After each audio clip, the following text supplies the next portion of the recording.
할렐루야. 갑자기 브리스길라 아굴라가 왜 나와가지고 당황했습니다. 이정환 목사님 심무하시는 성광교회 이렇게 말씀을 전하게 돼서 정말 기쁘고 감사하고 하나님의 은혜인 줄로 믿습니다.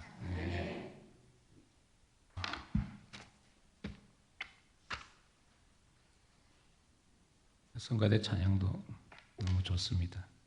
이렇게 요새 성가대석이 있는 교회가 별로 없거든요. 자꾸 없애는 경향인데 사실 예배학적으로는 성가대석이 있어야 됩니다. 그리고 또 방향도 왼쪽이에요. 하나님께서는 항상 오른쪽에서 역사하시고 말씀도 오른쪽에서 선포가 되고 그래서 보통 예전적인 교회에서는 이 오른쪽에 말씀 선포단 그리고 축도 복음 선포에 다니는데 그러니까 하나님이 오른쪽에서 말씀하시니까 응답은 어디에서 해야 되겠습니까? 왼쪽에서 하거든요. 이게 예배는 하나님께서 계시의 말씀을 주시고 응답하는 것이 예배예요. 그 모든 순서가 그렇게 짜여 있는데 말씀이 오른쪽에서 하니까 왼쪽에서 응답을 하는 그런 위치 면에서도 상당히 좋고 울림도 좋습니다. 너무 감사합니다. 어떤 사람이 죽어서 염라대왕 앞에 갔습니다. 염라대왕이 살생부를 딱 보더니만 거의 이것도 실수했구만. 그러면서 먼저 와 있던 두 사람에게도 말을 합니다. 너희 세 사람은 아직 여기 올 때가 안 됐는데 새로 들어온 멍청한 저승사자가 사람을 잘못 데려왔구나 라고 말합니다. 정말 미안하게 됐는데 어쩌면 좋으냐. 너희들 몸은 이미 장례를 지내서 다시 돌아갈 몸도 없는데 할 수 없이 다른 사람 몸으로 다시 태어나야 되겠다. 대신에 너희들이 원하는 대로 해줄 테니까 어떻게 태어났으면 좋을지 한번 소원을 이야기해 보거라 했습니다. 그러니까 한 사람이 말하기를 나는 세상에 살 때 돈이 없어서 얼마나 고생했는지 모릅니다. 부자로 한번 태어나게 해 주십시오 라고 하니까 큰 부자로 태어나게 됐습니다. 그리고 또 한 사람은 말하기니 세상 살아보니까 권력이 최고더라고요. 그래서 제게는 큰 권세를 주십시오 라고 해서 두 번째 사람은 권세 있는 사람으로 태어나게 되었답니다. 이제 마지막 한 사람에게 염라대왕이 물어봅니다. 그래, 자네는 어떤 사람으로 태어나고 싶은가 하니까 세 번째 사람이 이렇게 말합니다. 제가 세상 살아보니까요, 돈도 권세도 진정한 행복을 주지 못하더라고요. 그래서 제가 바라는 것은 다만 물 좋고 공기 좋고 경치 좋은 곳에서 착하고 이쁜 아내 데리고 자식 낳고 근심 걱정 없이 무병장수하고 싶습니다. 그렇게 대답을 했더랍니다. 그 말을 들은 염라대왕이 예끼 이놈아, 그런 세상이 있으면 내가 가겠다 라고 했다는 이야기입니다. 이 세상에 완벽한 이상향은 없다라는 것을 비유로 지어낸 이야기입니다. 그렇습니다. 이 세상에는 우리가 바라는 이상향은 없습니다. 아무리 돈이 많고 권력이 있어도 사람을 행복하게 해주지는 못합니다. 여러분, 최고 권력에 오른 대통령이 행복합니까? 돈 많은 재벌 회장이 행복합니까? 이 세상 그 어떤 것으로도 사람을 만족하게 해주는 이상향은 없습니다. 그런 이상향이 있으면 염라대왕도 가고 싶다고 말하지 않습니까? 사람들은 지금 사는 형편보다 더 좋은 환경에서 살기를 원합니다. 지금보다 돈이 좀 더 많았으면 좋겠고 지금 살고 있는 집보다 방도 많고 화장실도 많은 더 넓은 평수의 좋은 집에서 살기를 원합니다. 지금의 자리보다 높은 자리에 오르기를 원합니다. 더 심각한 것은 쉽게 바꿀 수가 없어서 그렇지 바꿀 수만 있다면 지금 남편과 아내보다 인격과 성품이 더 나은 사람을 원합니다. 그렇게 생각하시는 분 엄지발가락을 한번 올려보세요. 지금 몇 분이 발을 잠깐 움직였어요. 근데 여러분, 그렇게 원하는 대로 소원을 성취한다고 해서 과연 행복해질까요? 결코 그렇지 않습니다.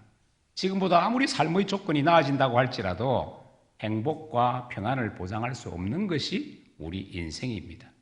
오늘 우리가 봉독한 본문 말씀은 기원전 6세기, 지금으로부터 2600여 년 전 바벨론에서 포로 생활하고 있는 이스라엘 백성들을 향하여 선지자 예레미야를 통해서 주시는 하나님의 말씀입니다.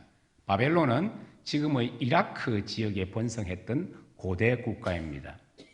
오늘 우리가 읽지는 않았습니다만 오늘 본문 29장 1절에 보시면은 예레미야가 바벨론의 포로로 잡혀가 있는 이스라엘 장로들과 제사장, 선지자들과 그리고 백성에게 편지를 보냅니다. 편지의 내용은 4절부터 이렇게 시작합니다. 만군의 여호와 이스라엘 하나님께서 예루살렘에서 바벨론으로 사로잡혀 가게 한 모든 포로에게 이와 같이 말씀하시니라. 그리고 이어지는 5절부터 하나님의 생각을 말씀하고 있습니다. 우리 5절 같이 읽어볼까요? 너희는 집을 짓고 거기에 살며 텃밭을 만들고 그 열매를 먹어라. 바벨론에서 포로 생활하고 있는 이스라엘 백성들의 마음은 뭐겠습니까? 하나같이 이 지긋지긋한 포로 생활을 끝내고 하루빨리 조국 이스라엘로 돌아가고 싶은 마음뿐일 겁니다. 그래서 바벨론 땅에 정을 붙이고 싶은 마음이 조금도 없습니다. 그런데 하나님의 생각은 다른 겁니다. 포로로 잡혀와 있는 이국 땅 바벨론에 집 짓고 텃밭 가꾸어서 수확한 열매를 먹고 잘 살라고 말씀합니다. 즉 고향 예루살렘에 돌아갈 생각은 당분간 접으라는 겁니다. 6절에서는 이러한 하나님의 뜻을 더욱 확고하게 말씀하고 있습니다. 우리 6절도 같이 읽겠습니다. 아내를 맞이하여 자녀를 낳으며 너희 아들이 아내를 맞이하며 너희 딸이 남편을 맞아 그들로 자녀를 낳게 하여 너희가 거기에서 번성하고 줄어들지 아니하게 하라. 무슨 말씀입니까? 고향 갈 생각은 꿈도 꾸지 말고 바벨론 땅에서 결혼하고 자식 놓고 살라고 말씀합니다. 그런데 그 자녀가 또 성장해서 자녀를 낳아서 자손을 자꾸 늘려가라고 말씀합니다. 아예 마음 편하게 먹고 손주까지 보라는 말씀입니다. 결혼해서 손주까지 본다는 것은 보통 한 세대, 즉 30여 년 정도의 세월이 걸리는 일입니다. 그런데 10절 말씀에 보면은 바벨론에서 70년은 채워야 고향으로 돌아갈 수 있다라고 말씀합니다. 요즘에야 100살까지 사는 분도 많지만 옛날에는 평균 수명이 70이 채 되지를 않았습니다. 그러니 바벨론에서 70년을 채운다라는 말은 지금 살아있는 사람들은 살아서 고향 갈 생각은 아예 하지 말라는 뜻입니다. 그래서 어차피 살아서는 돌아가지 못할 고향이니까 차라리 이국 땅 바벨론에서 튼튼한 집 짓고 텃밭 가꾸어서 많은 수확 거두어서 잘 먹고 잘 살면서 자식의 자식을 보면서 번성하고 하며 살라는 겁니다. 자손이 줄어들지 않게 하라고 말씀합니다. 자손이 줄어들지 않게 하라는 이 말씀은요, 지금의 우리 대한민국에 주시는 말씀이기도 합니다. 6절 말씀대로 우리의 후손이 줄어들지 않도록 자식의 자식을 놓고 번성해야 됩니다. 특별히 믿음의 가정은 더욱 그러해야 됩니다. 그 이유가 뭡니까? 하나님께서 태초부터 분명하게 우리에게 말씀하셨기 때문입니다. 창세기 1장 27절 28절에 보시면은 하나님이 자기 형상 곧 하나님의 형상대로 사람을 창조하시되 남자와 여자를 창조하시고 하나님이 그들에게 복을 주시며 하나님이 그들에게 이르시되 생육하고 번성하여 땅에 충만하라 땅을 정복하라 바다의 물고기와 하늘의 새와 땅에 움직이는 모든 생물을 다스리라 하시니라. 아멘. 땅에 충만하도록 생육하고 번성하라는 말은 집안에 가득 차도록 자식을 많이 낳으라는 뜻입니다. 그러기 위해서는 부부 두 사람이 만나서 적어도 2명 이상은 낳아야 그 자손이 줄어들지 않고 하나님 뜻에 순종하게 되는 겁니다. 한국교회가 성장을 멈춘 것에는 결혼도 하지 않고 자식을 많이 낳지 않는 이유도 있습니다. 이슬람 사람들은 전도를 하지 않아도 여러 명의 아내를 통해서 자식을 많이 낳으니까 이슬람교 인구가 자꾸 늘어납니다.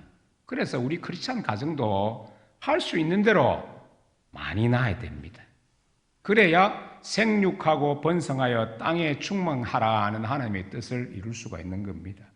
특별히 우리 믿는 가정에서 태어나는 자녀들은 하나님께서 지켜주시고 그리고 그 가문이 복을 받기 때문입니다. 미국의 유명한 신학자이자 설교가이신 조나단 에드워드 목사님이 계십니다. 18세기 미국의 대부흥운동을 일으킨 분입니다. 우리나라에 선교사들이 들어오게 된 원동력이 바로 미국의 대부흥운동 결과였습니다. 바로 조나단 에드워드 목사님의 후손 873명을 조사해 보았더니 그 후손 중에 대학 총장이 12명 나오고요. 교수가 75명, 의사가 60명, 성직자가 100명, 장교가 75명, 문학가 80명, 변호사 100명, 판사 30명, 고위공무원 80명, 하원 의원 3명, 상원의원 1명, 부통령 1명이 배출되었다고 합니다. 여러분, 하나님을 믿는 가문은 이렇게 후손들이 복을 받는다라는 거예요. 통계가 말해줍니다. 뿐만 아닙니다. 하나님의 자녀들은 복을 받을 뿐만 아니라 만약에 가문에 흐르는 저주가 있다면 그 저주의 고리가 끊어진다라는 거예요. 제가 은퇴한 예린교회가 지원하는 엘살바도르 황병철 선교사님이라는 분이 계십니다. 이분이 간증을 하신 적이 있는데 이 간증을 들어보니까요, 목사님의 집안에 어떻게 그렇게 안 좋은 일만 일어나는지 정말 저주받은 집안이었습니다. 목사님 형제가 5남매인데 어떻게 되었는지 한번 들어보십시오. 이 황병철 목사님인데 이 황 목사님 누나가 시집 갔는데 남편이 사고로 죽었습니다. 누나가 충격을 받아서 절에 들어가서 비구니가 되었습니다. 작은 누나는 시집 가자마자 이혼을 했습니다. 남자 형제, 목사님의 큰 형이 있는데 교통사고로 죽었습니다. 그리고 동생이 눈앞에서 물에 빠져 죽는 것을 보았습니다. 부모님 살아생전에 자식 하나만 먼저 보내도 가슴이 찢어질 텐데 세상에 아들 2명을 먼저 보냈으니 그 부모님 마음이 어떠했겠습니까? 결국 아버지는 암으로 죽고 어머니도 오랫동안 병에 시달리다가 세상을 떠났습니다. 목사님의 남자 형제들은 사고로 죽고 여자 형제들은 사별 아니면 이혼입니다. 이렇게 저주받은 집안도 없는 것 같아요. 그런데 그렇게 저주받은 집안에서 유독 황 목사님 가정만 행복하게 살고 있다는 거예요. 여러분, 이유가 뭐겠습니까? 황 목사님 가문에 흐르는 저주가 목사님이 믿는 예수 때문에 끊어진 줄로 믿습니다. 황 목사님도 만약 예수를 믿지 않았더라면 자기도 집안의 저주에서 자유롭지 못했을 것이라고 직접 간증했습니다. 이렇게 예수 믿는 가정에는 저주가 끊어지고 그 후손들이 복을 받습니다. 그래서 우리 믿는 가정은 할 수 있는 대로 자손을 번성시켜야 된다라는 거예요. 사랑하는 성도 여러분, 할 수 있는 대로 생육하고 번성하시기 바랍니다. 여러분의 자녀들에게도 귀에 못이 박히도록 가르치시고 믿는 사람들에게 그렇게 전하시기 바랍니다. 지금도 늦지 않았습니다. 알 수 있습니다. 그래서 이 땅에 예수 믿는 사람들이 자연적으로 번성하기를 축원합니다. 다시 본문으로 돌아가겠습니다. 바벨론 포로로 잡혀간 이스라엘 백성들이 낙심하고 절망에 빠졌습니다. 포로로 잡혀온 주제에 결혼은 뭐고 집이 무슨 필요가 있으며 농사는 지어서 뭐 하냐라고 생각했습니다. 한마디로 자신들에게 주어진 현실을 인정하지 않았다라는 거예요. 그런데 하나님께서는 이스라엘 백성들에게 포로로 잡혀와 있는 바벨론 땅에서 집도 짓고 밭농사, 자식 농사 잘 짓고 번성하며 잘 살라고 말씀합니다. 한마디로 주어진 현실을 인정하라 하는 겁니다.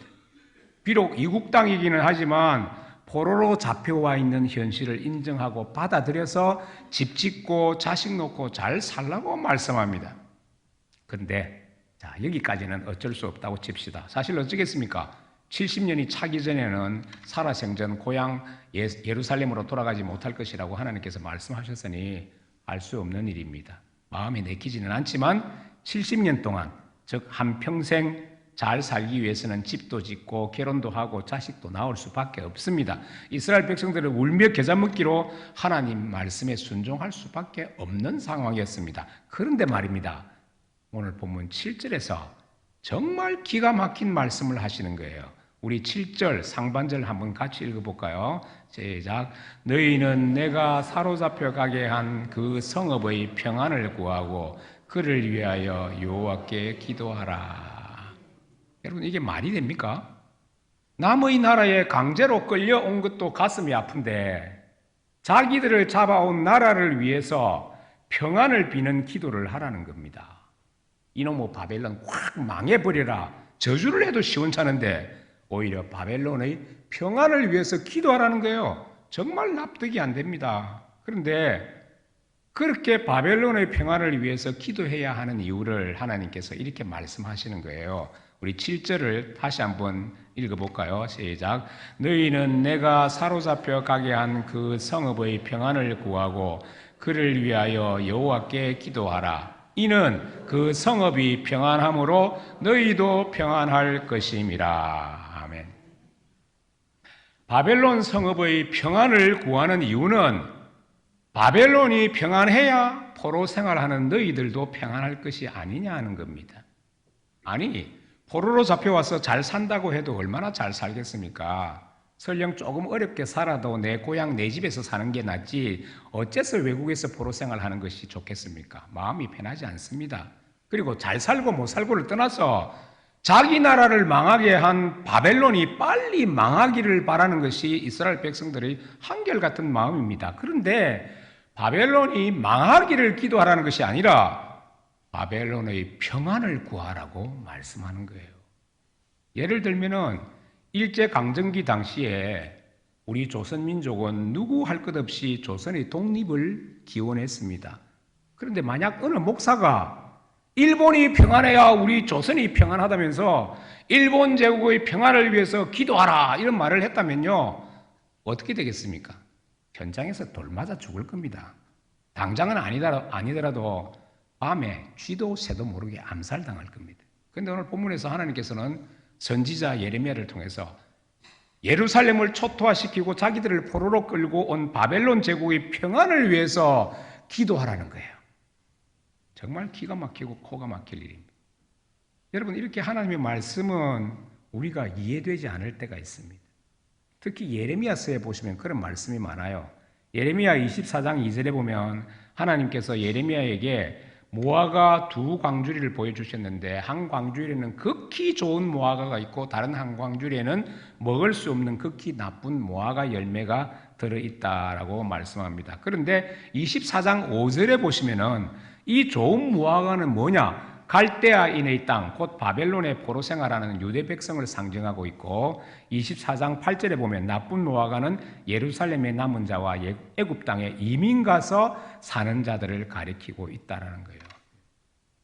좋은 무화과는 바벨론에 포로로 가서 살고 있는 사람들을 상징하고 나쁜 무화과는 포로로 잡혀가지 않고 예루살렘에 겨우 남아서 사는 자 혹은 아니면 위험을 피해서 어려움을 피해서 그때 당시에 강대국인 애굽에 이민 가서 사는 사람들을 상징하고 있다는 거예요. 쉽게 이해가 되지 않는 대목입니다.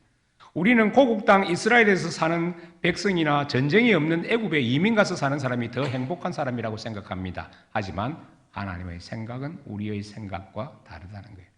하나님은 현재를 보고 판단하시는 것이 아니라 이후에 펼쳐질 미래를 보고 좋은 무화과인지 나쁜 무화과인지를 판단하신다라는 겁니다.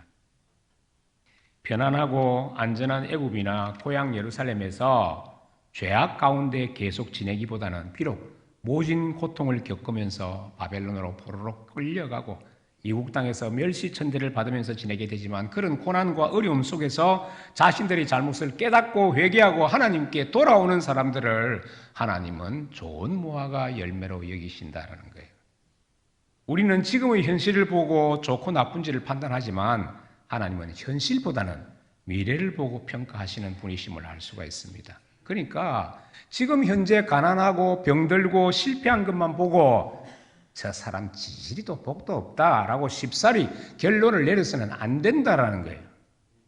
하나님 보시기에는 장차 다가올 미래에는 잘 살게 되고 몸도 건강을 회복하고 실패를 딛고 일어서서 성공하게 될 것이라는 거예요. 우리 믿는 사람들 물론 주어진 현실도 중요하게 생각해야 됩니다. 하지만 현실에만 매여 있어서는 안 됩니다. 현실 이후에 펼쳐질 하나님의 역사를 기대해야 한다는 거예요. 실제로 바벨론에 끌려가지 않으려고 가진 수를 다 써서 이스라엘에 남아 있으려고 했던 사람들이나 강대국 애굽에 피난을 갔던 사람들은 나쁜 모아가처럼 모두가 다 망하고 역사에서 사라졌습니다. 하지만 바벨론에 순순히 끌려가서 회개한 백성들은 좋은 모아가처럼 70년이 지난 뒤에 다시 예루살렘으로 돌아와서 이스라엘의 주인이 되었습니다. 오늘 본문이 바로 그런 말씀입니다. 당장 지금은 말도 안 되고 이해도 안 되고 납득이 되지 않지만 바벨론의 평안을 구하고 그래서 너희들도 마음 편하게 바벨론 땅에 집 짓고 밭농사 짓고 자식농사 짓고 지내다 보면 70년 뒤에는 고향 예루살렘으로 회복시켜 주시겠다라는 겁니다. 그런 사실을 11절에서 확실하게 약속하고 있습니다. 11절 같이 읽겠습니다. 여호와의 말씀이니라 너희를 향한 나의 생각을 내가 아나니 평안이요 재앙이 아니니라 너희에게 미래와 희망을 주는 것이니라. 아멘. 이스라엘을 향한 하나님의 뜻은 평안이고 미래에 대한 희망을 주시겠다라는 거예요.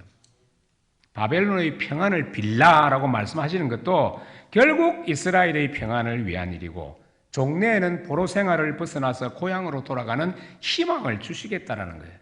오늘 본문에서 우리에게 주시는 하나님의 뜻이 바로 그겁니다. 우리에게 주어진 현실을 직시하고 인정할 뿐만 아니라 그 현실을 위해서 평안을 빌라라고 말씀합니다. 왜냐하면 우리에게 주어진 현실은 바로 우리의 판단과 선택의 결과이기 때문입니다. 실제로 보시면은 너희는 내가 사로잡혀 가게 한이라고 말씀합니다. 즉 이스라엘 백성들을 포로로 잡혀가게 하신 것은 하나님이 하신 일이라는 말씀입니다.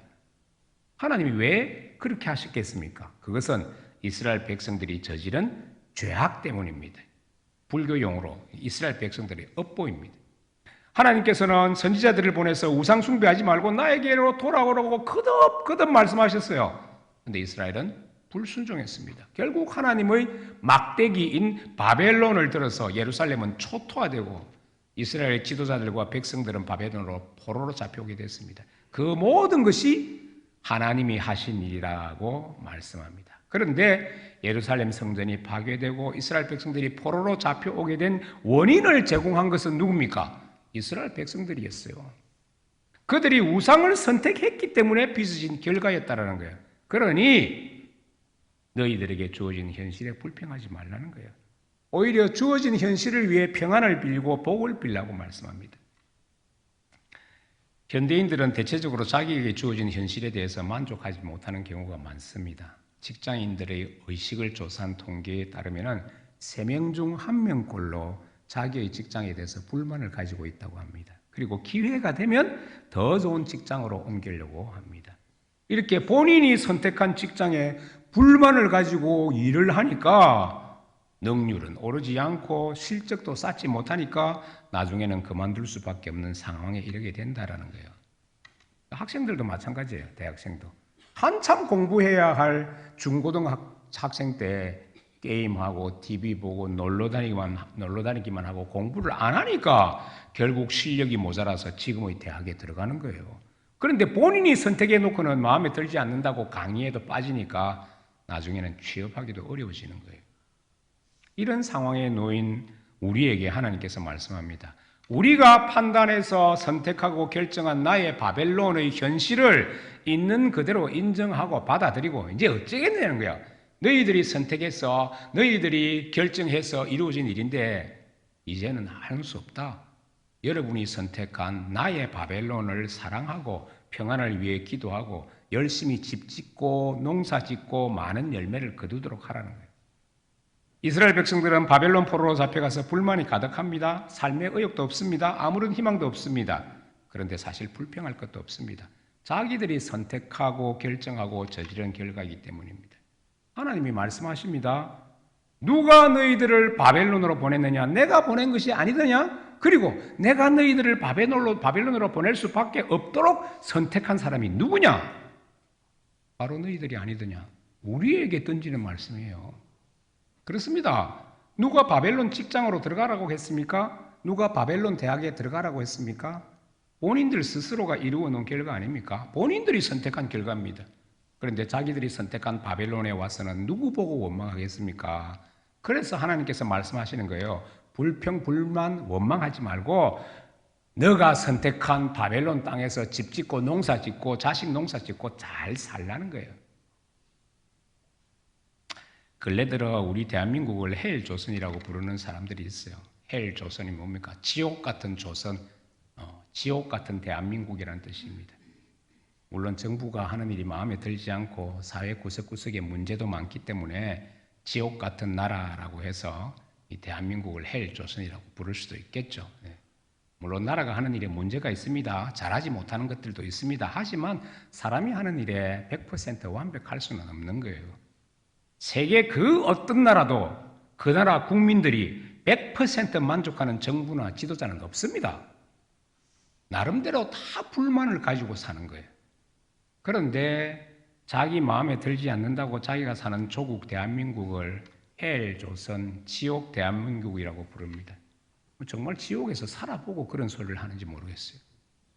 아니 지금 자기가 살고 있는 나라를 지옥이라고 부르면 그런 지옥 같은 나라에 몸담고 사는 자기가 행복하겠느냐는 거예요. 그럴 바에야 다른 나라로 이민 가는 게 훨씬 본인에게 좋을 겁니다. 근데요, 우리가 해외여행 다녀보신 분들 많으시죠?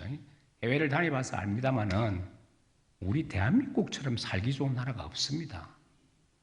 제가 지난주에 중남미 니카라과를 다녀왔습니다. 한 달 정도 있으면서 집사람과 카톡으로 통화를 했습니다. 근데요, 이 와이파이 연결이 쉽지가 않아가지고 통화가 어려울 때도 있고 끊어지기도 했습니다. 국제공항 안에서도 와이파이가 안 터지기는 마찬가지고요. 여러분, 남미공항은 말할 것도 없고 제가 트랜짓 하느라고 미국 샌프란시스코를 거기서 한 10시간 정도 머물렀는데 심지어 세계 초강대국 미국 샌프란시스코 공항의 와이파이도 연결이 깨끗하지를 못했습니다. 잘 되는 곳으로 제가 이렇게 찾아다녔을 정도였어요. 근데요, 제가 귀국하는 비행기가 인천공항 활주로에 내려앉자마자 비행기 안에서 까똑까똑까똑까똑 막 여기저기서 막 터지기 시작하는 거예요. 세상에, 공항 안도 아니고 활주로에 내리는데 스마트폰 연결되는 소리가 막 다라다락 나는 거예요. 여러분, 이런 나라가 없어요. 활주로에 앉으면서 까똑까똑한 나라는 우리 대한민국밖에 없을 거예요. 다녀보세요. 그러니 어차피 내가 태어나서 내가 살고 있는 나라라면 내 나라, 내 조국, 대한민국을 위해서 평안을 구하고 복을 빌어야 됩니다. 그래야 자신이 평안하기 때문입니다.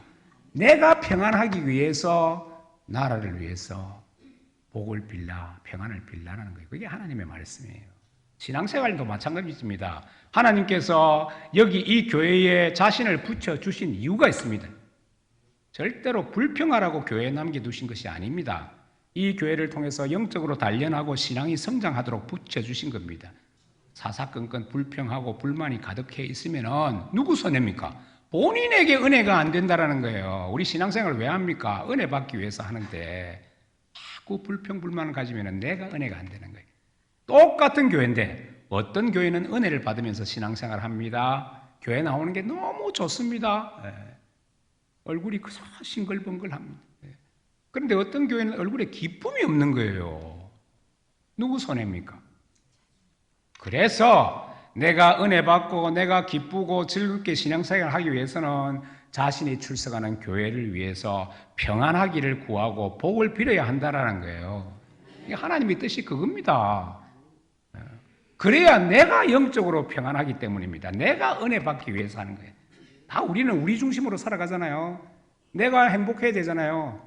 내가 평안해야 돼요. 그러면 어떻게 해야 됩니까? 내가 속한 공동체에 복을 빌라는 거예요. 평안을 빌라는 거예요.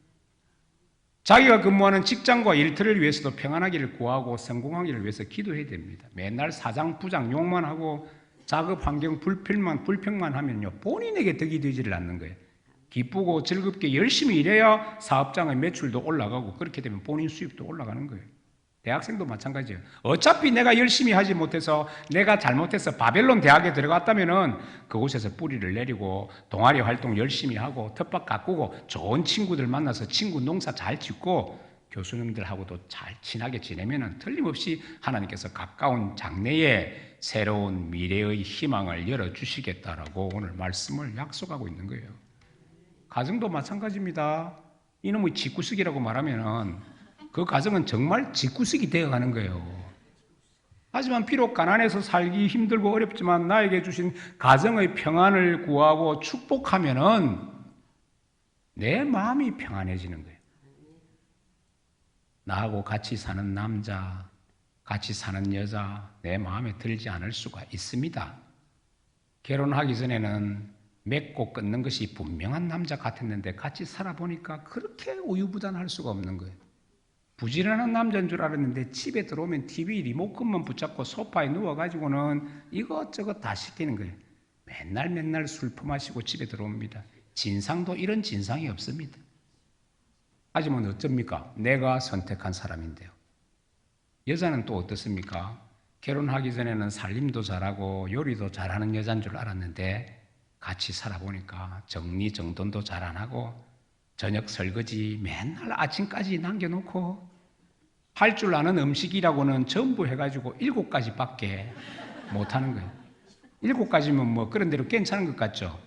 근데 그 7가지 음식이 뭔지 압니까? 첫 번째 음식은 돼지고기가 들어간 김치찌개, 두 번째 음식은 햄이 들어간 김치찌개, 세 번째 음식은 소세지가 들어간 김치찌개. 자, 돼지고기 김치찌개, 햄 김치찌개, 소세지 김치찌개. 네 번째 음식은 돼지고기와 햄이 같이 들어간 김치찌개. 다섯 번째 음식은 돼지고기와 소세지가 같이 들어간 김치찌개. 그러면 여섯 번째 음식 뭐겠습니까? 햄과 소세지가 들어간 김치찌개. 마지막 7번째 음식이 뭐겠습니까? 돼지고기, 햄, 소세지 모두 들어간 김치찌개. 이렇게 모두 7가지 종류의 김치찌개밖에 할 줄 모르는 거예요. 하지만 어쩝니까? 내가 선택한 사람인데요. 중매장이한테 쏘갔든지 소개팅 해준 친구한테 쏘갔든지 어찌됐든 내가 선택한 사람이니 그 사람의 평안을 위해서 기도하라는 거예요. 그 사람을 위해서 복을 빌라라는 거예요. 왜냐하면 그것이 자기들이 선택해서 바벨론의 포로로 잡혀와 있는 이스라엘 백성들을 향한 하나님의 뜻이고 내가 선택한 바벨론 가정과 교회와 공동체에 살고 있는 우리들을 향한 하나님의 뜻이기 때문입니다. 여러분, 우리들이 속한 현실은 우리 자신의 선택의 결과임과 동시에 그 속에 강력한 하나님의 메시지가 들어있음을 기억하시기 바랍니다. 그래서 더더욱 우리에게 주어진 현실을 겸허히 수용하고 인정해야 합니다. 그리고 그 현실에서 열심히 살아가면서 평안과 복을 빌면 그것이 곧 나에게 평안과 복이 된다라는 사실을 믿으시기 바랍니다. 왜냐하면 우리를 향한 하나님의 생각은 재앙이 아니라 평안이기 때문입니다. 말씀 맺겠습니다. 여러분, 우리 인생에 이상향 예루살렘은 없습니다. 어차피 바벨론 인생입니다. 제가 결혼 주례하면서 신랑 신부에게 꼭 물어보는 말이 있습니다. 지금 옆에 서 있는 사람, 신랑 신부, 당신이 찾던 이상형입니까? 물어봅니다. 대부분 그렇다고 그럽니다. 자기 이상형이래요. 설령 뭐 이상형이 아니더라도 이제 결혼식장에 선 마당에 아니라고 대답할 신랑 신부는 없습니다. 이상형이라고 말하면 제가 말합니다. 이 세상에 자기 이상형은 없습니다. 이상형인 줄 알고 결혼했는데 살아보니까 이상합니다. 그렇습니다, 여러분. 이상한 분들 많네. 결혼은 내 이상형과 결혼하는 것이 아니라 제가 이야기합니다. 신랑 신부에게 내가 원하는 이상형을 만들어가는 과정이 결혼입니다. 근데요, 그것도 그렇게 안 돼요. 내가 원하는 이상형, 사실 100년, 1000년을 같이 살아도 그 이상형 되기는 거의 불가능합니다. 여러분, 이 세상에는 우리 모두가 바라는 이상향도 없고 이상형도 없습니다. 아무리 돈이 많고 권력이 있어도 사람을 행복하게 해주지는 못한다는 거예요. 이 세상 그 어떤 것으로도 사람을 만족하게 해주는 이상향도 없고 이상형도 없습니다. 그래서 우리는 그냥 내가 선택한 사람의 평안을 구해야 한다는 거예요. 그게 지혜로운 선택입니다. 그래야 내가 평안하기 때문입니다. 사랑하는 성광교회 성도 여러분, 그리고 여전도 회원 여러분, 여러분이 지금 속해 있는 삶의 현장을 살펴보시기 바랍니다. 그것이 가정이든 일터이든 학교이든 교회이든 여러분이 속한 현장을 살펴보시길 바랍니다. 아마도 모든 것이 100% 완벽하게 마음에 드는 현실만 있기란 쉽지가 않을 겁니다.